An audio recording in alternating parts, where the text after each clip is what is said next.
Now, being a detective, you're going to come to a point where you got no leads, you got nothing. But when you got liquor and you have some motivation and you have the drive, you can really dig up something good. And what's the best place to find a good life story?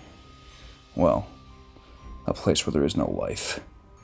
A place where the lost souls of the world and the stories are dead. But with the right shovel and enough liquor and motivation and determination, we can dig up something good.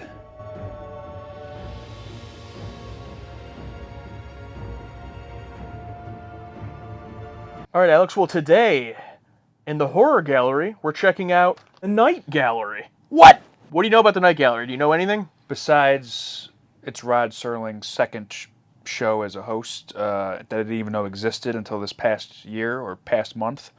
Nothing.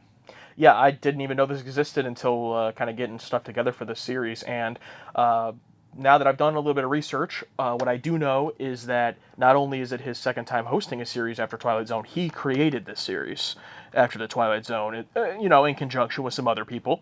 But today, we're going to watch the one that has gotten the most requests from this series that we've gotten, and that's the pilot. The pilot movie was actually three different segments. We're going to start with the first one today, and we're just going to jump in.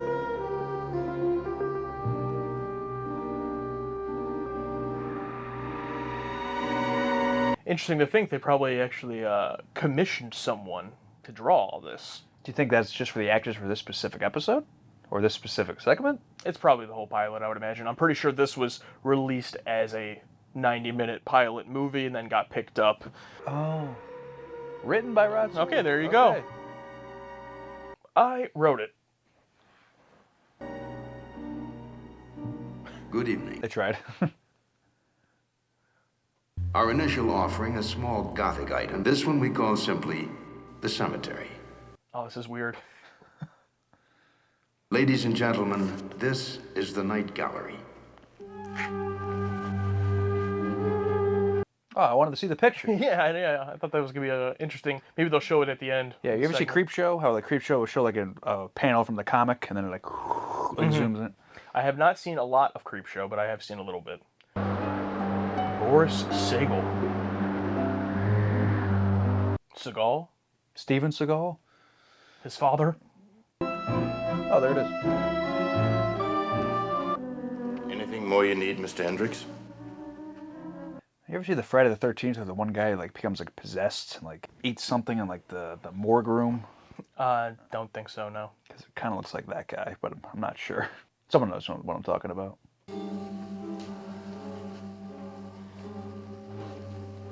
This is what we have to look forward to when we get old.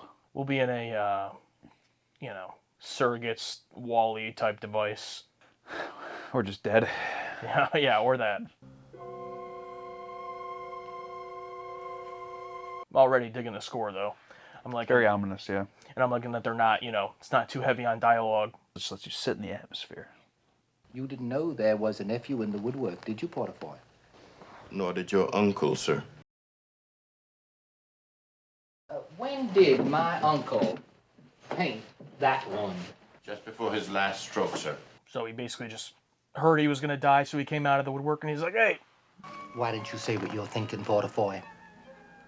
I am a scoundrel, am I not? You're a swine, sir. Oh! But refreshing candor. How many takes do you think that took? Throwing the apple on there? Yeah. I'd like to think one. I mean, to discover that you had made my mother your beneficiary, I tell you now, that touched me, Uncle. I was deeply touched. So obviously he wrote it. Mm-hmm. You think he's going to kill him right here? Yeah, it seems that you are susceptible to colds. Well, now, let us just put that medical advice to the test. He's gonna kill him with the cold, not strangle him or anything, just... Your last view of life. That family graveyard down there. Undisturbed. He locked it. Like, damn, bro, he really couldn't even wait.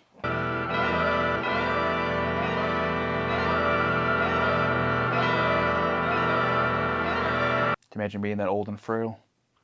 Dead by the wind.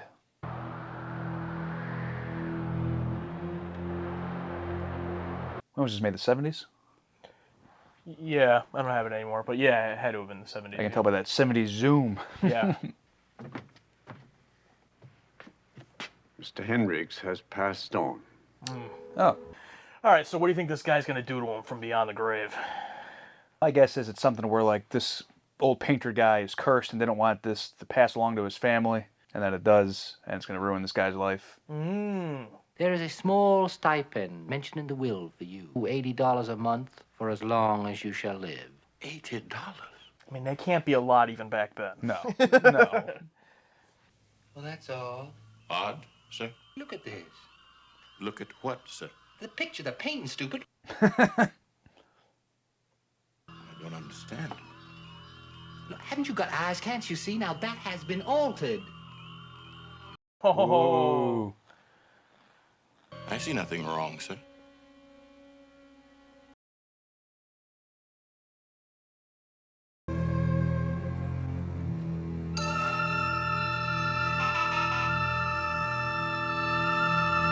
They don't take the body out, take it to a morgue or anything, just to, get it ready for a funeral. It's changed again. I love how this guy like doesn't like dispute it or say anything.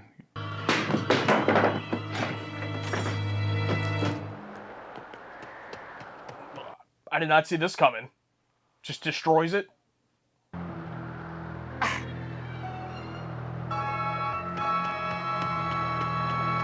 Well, you broke the frame, so you can't hang it back up. Oh, here we go. Great. Ah, Oh, please tell me he walks by the wall, going up the stairs, and it's just there.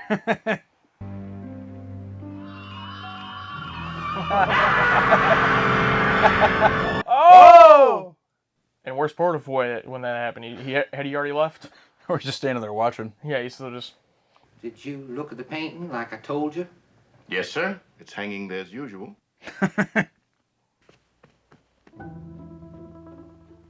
Oh. Get out of here. If I want you, I'll call you. If you call me, Mr. Jeremy, you call long distance. Woo! In life, he needed me. But in death, it's obvious he's strong enough to take care of himself. There you go, Portafoy. I think hate is stronger than death, Mr. Jeremy, and I think you're beginning to realize that. But what about me? I mean, What about Use your imagination, Mr. Jeremy. You're rather good at that. Ooh. Let's go, Portafoy.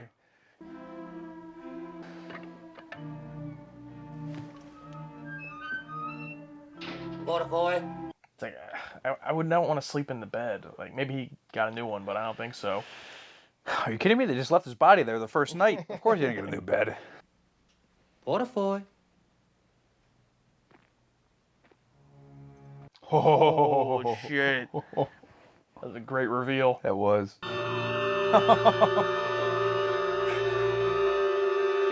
Portafoy! Please don't run out there and check. Portafoy! Portafoy! Portafoy! Enough! Quit jumping in my face. Oh. You think some guy that paints multiple paintings of the same thing and keep adding on? Oh, I like that shadow. Oh, that's great. Who is it? Look at the painting. Who is out there? You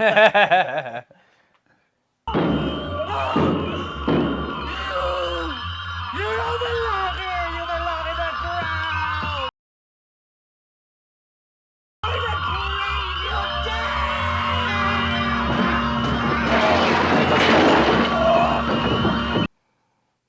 Damn, what a fall. It's Portafoy, isn't it? Doctor, I'm afraid there's been an accident, sir.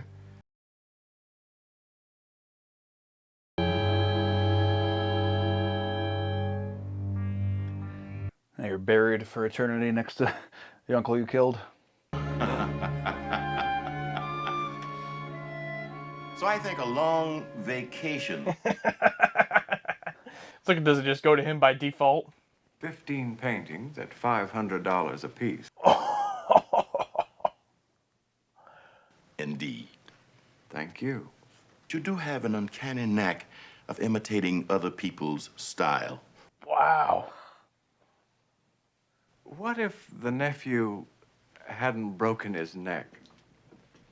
What would you have done then? He would have gone slowly out of his mind. And once he was committed, I would be just where I am now.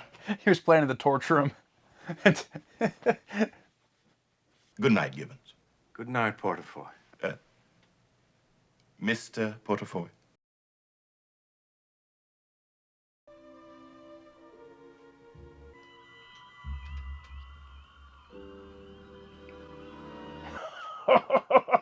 What?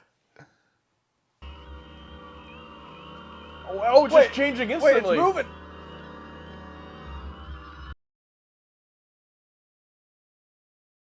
Back into the ground where you belong!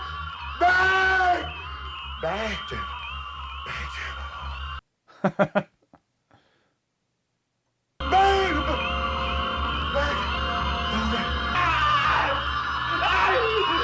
Oh, is it just gonna show us the darkness? Just credit.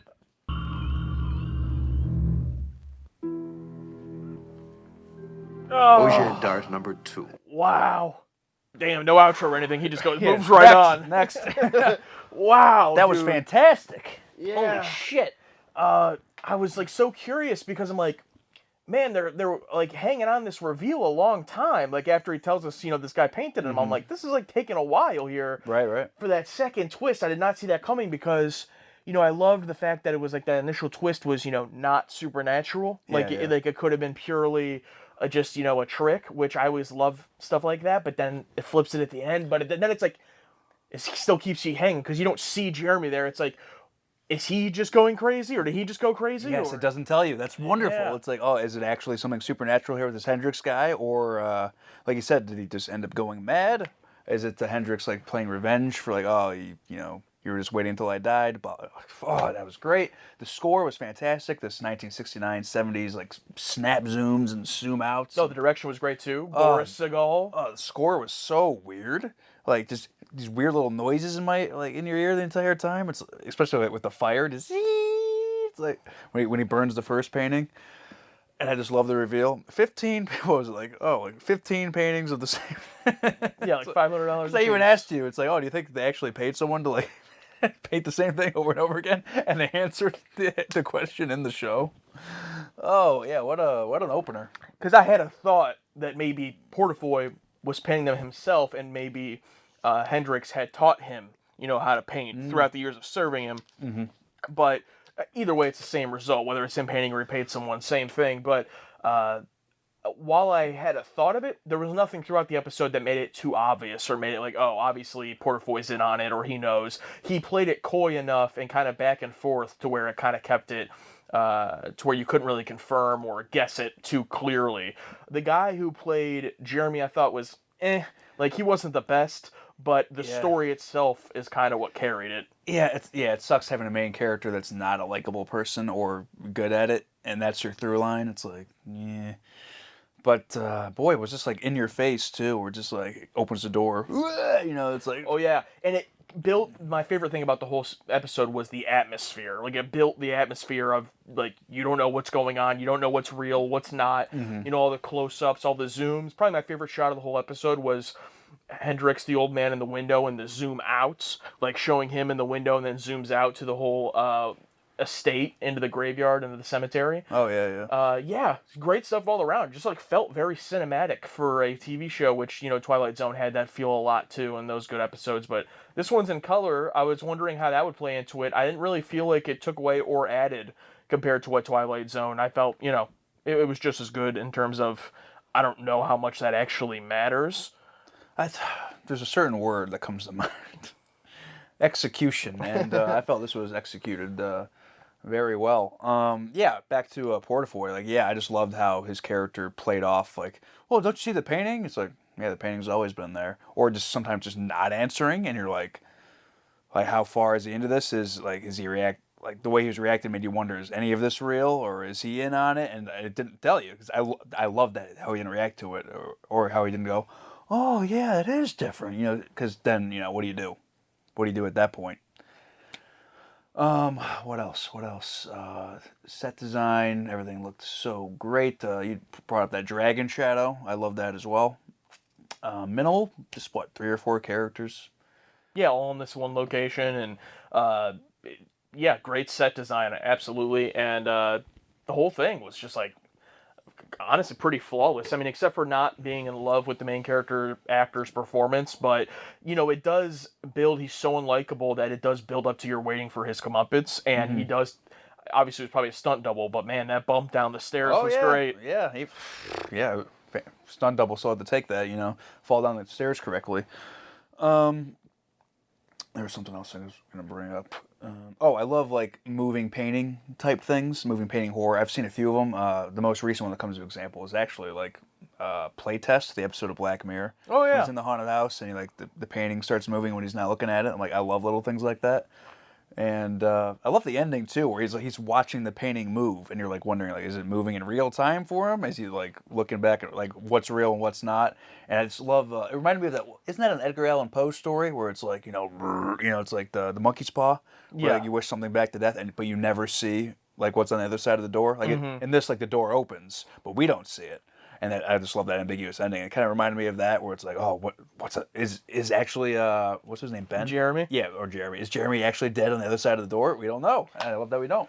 Yeah, and last thing I'll say is I love watching stuff from around this time, or even classic Twilight Zone into the 70s, where a lot of the stuff, it's like they just couldn't do certain things, but it's to their benefit. So what I mean by that is, if this was made today, that painting is moving, he's coming out of the grave, CGI, and maybe even it looks good, and it looks cool, but I love just the minimalist, obviously for the reason in this story it was literally a guy painting it, but then even at the end with Jeremy, when he's showing it, progress, it's still just the still images of the painting. Yeah. And that makes it creepier, not ever seeing the full-on supernatural crazy stuff is what I love. I mean, in some of the more classic anthology Twilight Zone stuff that I don't enjoy as much is when they do go, full out and try to make it crazy. I like the more subdued, subtle stuff like this here. So this was an excellent, I think, first choice for this show. Oh, for sure, yeah. Those few seconds when that door swung open and my mind was creating images of what it could be was 10 times more scary than what they could have done. Yeah,